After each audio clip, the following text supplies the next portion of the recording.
I'm sorry I suck ass. Hey y'all, I'm sick again, and I don't know what I did to deserve this life. When I was younger, I never got sick, and I've said this a million times, but shut up. I just can't stop getting sick, and it sucks. My nose is plugged, my ears are plugged, my throat hurts, but we're gonna get through this shit together, okay? So it's halfway through October, and I think I've released about 0 videos relating to Halloween. So I'm here to read you guys some Halloween stories. I also have my hands like this again. I don't know why. It's just really addicting to wear the things like this. The sleeves, the things. But I found some Halloween ghost stories and I just wanted to share them with you guys. I know a lot of you guys were expecting a lot of spooky videos from me this month, and I really wanted to be able to release some, but I've been in such a bad place mentally. I didn't want to force myself to film videos and then burn myself out even more than I already am. So here I am at the end of October bringing you spooky videos finally, because I finally have enough energy to sit down and fucking film them. The title of this article says scary Halloween ghost stories to tell your friends.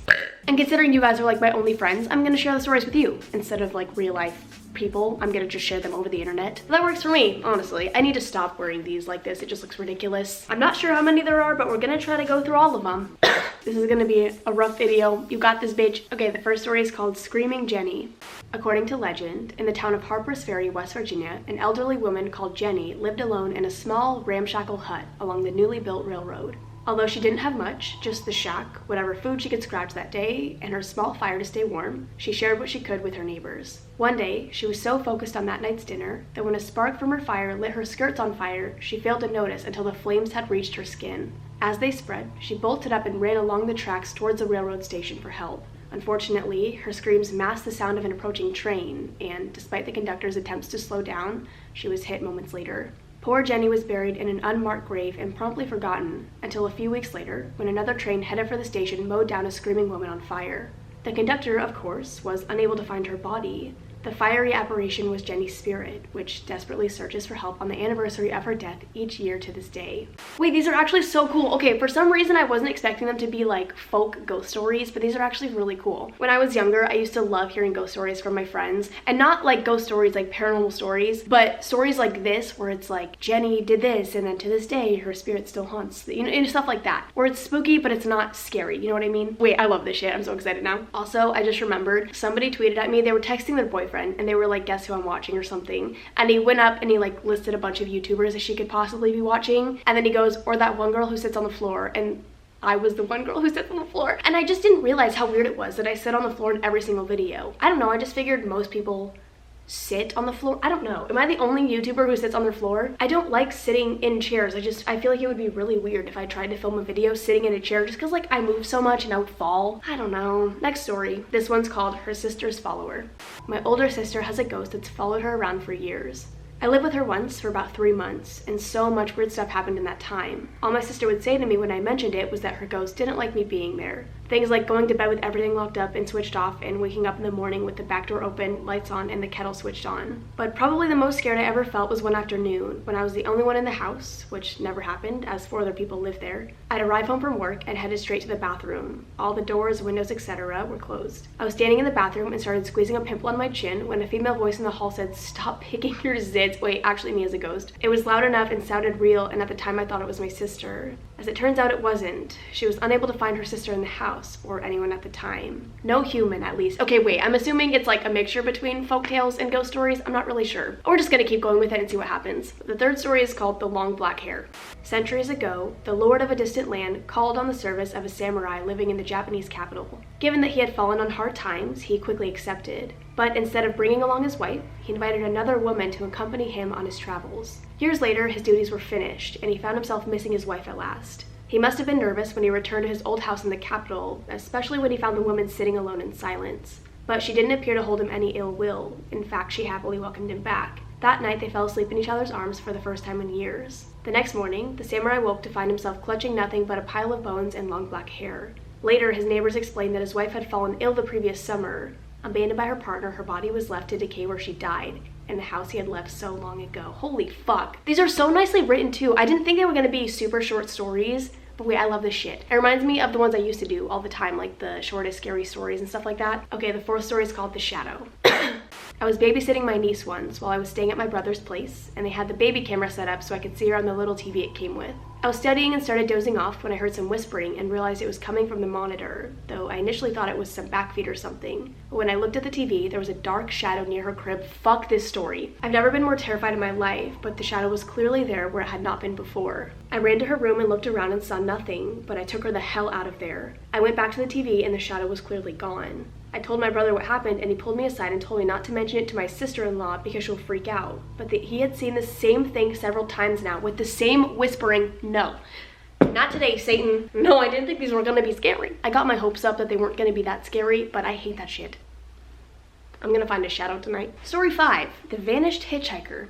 The tale of the vanishing hitchhiker is an oldie, but if you do it right, it's still worth telling. Well, let's hope I can do it right. According to legend, a doctor was driving on a major highway in Maryland when he spotted a hitchhiker clad in a white evening gown on the side of the road. As they were near a notoriously dangerous intersection, he slowed and allowed her to hop in the back seat. She gave him her address, she was quiet, and he assumed she fell asleep. A short drive later, he pulled up to the house and turned to wake the girl. The back seat, however, was empty. Worried, he pounded on the house's front door. The man who opened it looked tired but unsurprised. His daughter, it turns out, had died years ago at the intersection where the doctor had given her a ride. Every month since, she had begged for rides home, only to vanish before reaching her destination. Wait, that's literally the exact same story as the White Rock Lake. If you guys haven't seen that video, I did a Ouija board at White Rock Lake, and the story of the girl at White Rock Lake is almost exactly the same as this. What the fuck? If I can tell it correctly from memory. So people pulling up to the lake would see this girl in a white gown who was soaking wet, and she would tell them that she fell off her boat and she needed a ride home. It was an emergency. So they would take her home, but when they got to the house, the backseat would be empty and there would be a wet spot where she was supposedly sitting. So it's pretty much the same fucking thing. Fuck you guys. You stole the White Rock Lake story, or maybe she stole your story. I don't know. The next story is called The Stairwell Savior, and for some reason I'm really scared. I don't like heights, and the picture is really creepy. I'll put the picture right here, and I feel like somebody fell or something. I don't know. I don't like that. I don't like the idea of somebody like falling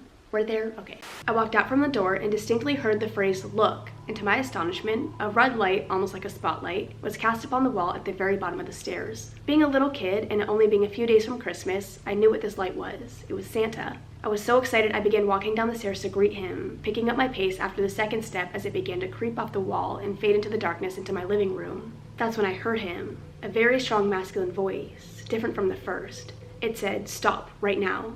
Go back up those stairs and get your mother's purse." That was a part taken from Reddit, but then the person writing the story put, "When the child did as the voice said, they heard an enormous crash from downstairs. The next morning, the family woke to find the downstairs Christmas decorations in disarray, and a wooden sink appeared to have been torn from the wall." Wait, what the fuck? Wait, I was expecting something way crazier than that. Okay, well, at least nobody fell from the stairwell, but I'm not exactly sure I understand what happened at all. Okay, and story 7 says Smee, like S-M-E-E. Smee! I don't know what this is gonna be. One Christmas Eve, a group of adolescents started a game of Smee. The rules are simple. Each player is given a piece of paper. One of these papers has the word Smee written on it.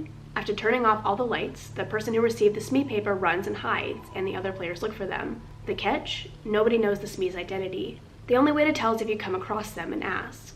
If they're the Smee, they sit in silence instead of answering, and you sit with them until the rest of the group finds you. The last person to find the Smee loses. Oh, I guess there's a whole story about it, and it says the teenagers are playing Smee in a house where a young girl had died in a game of hide and seek. There are 12 players, but each time the game ends, they count 13 people. There's like a full story for it. Okay, wait, it's really long. I mean, it's kind of like a Reddit scary story. I'm not gonna read it in this video. That was basically like the gist of it, but let me know if you guys want to hear it. Okay, I'm skipping a couple of them because they don't sound very interesting, but this one's called The Open Door. When I was little, I would always sleep with my door open. I went through a phase where I would wake up between 3 and 4 a.m. every night, and every single night I would hear footsteps walking up my stairs, around my living room, through the dining room, across my kitchen, and down the hallway. They would always stop right before my doorway, then turn around and go back into the basement. But one night they didn't stop. What I saw was a shadow of a little girl or boy, I couldn't really tell, walk right in front of my doorway, look at me for a few seconds, then it walked away, back down the stairs. I slept with the door closed the next night. That's fucking terrifying. And then this one's called The Veiled Woman. There's so many fucking stories on this website. I just want to keep reading all of them. I'm having a really good English day. Despite me being sick, I'm not really messing up that much. I'm not stuttering at all. I feel really accomplished right now. Oh my god, my hair looks so long and I look so pasty. I'm sick, so you can ignore the paste, okay? Any other day, you don't have to ignore it, but today, ignore it. This one's called The Veiled Woman. Did I already say that?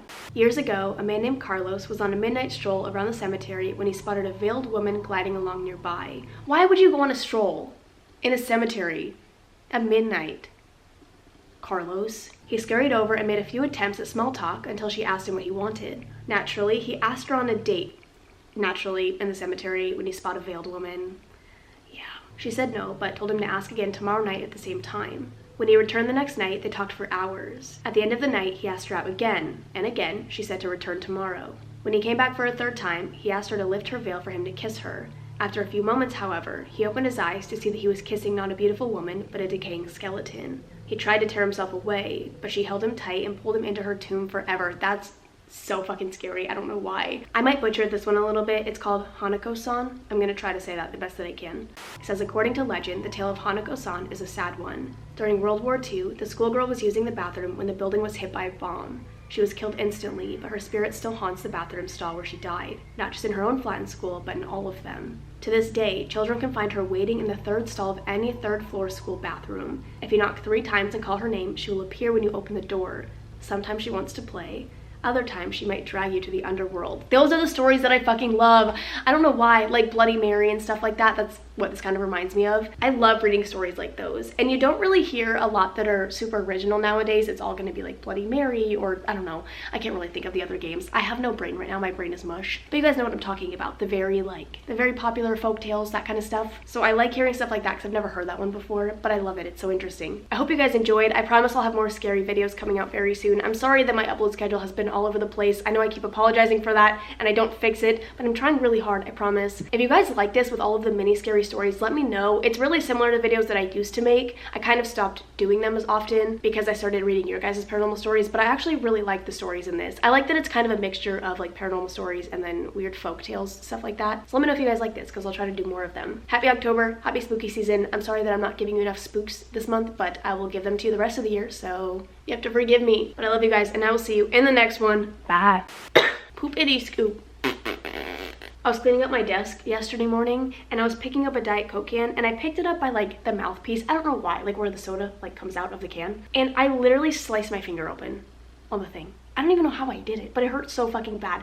I could like feel it jabbing into my finger too and I was like, oh, this is not gonna be pretty. So I like ripped my finger from it and it was like, it was really bad. I had a band-aid on it yesterday, but I took it off because she's like, okay now. But I got really nervous and I was like, well, this is my luck. I'm sick, I'm dying, and my finger's cut open.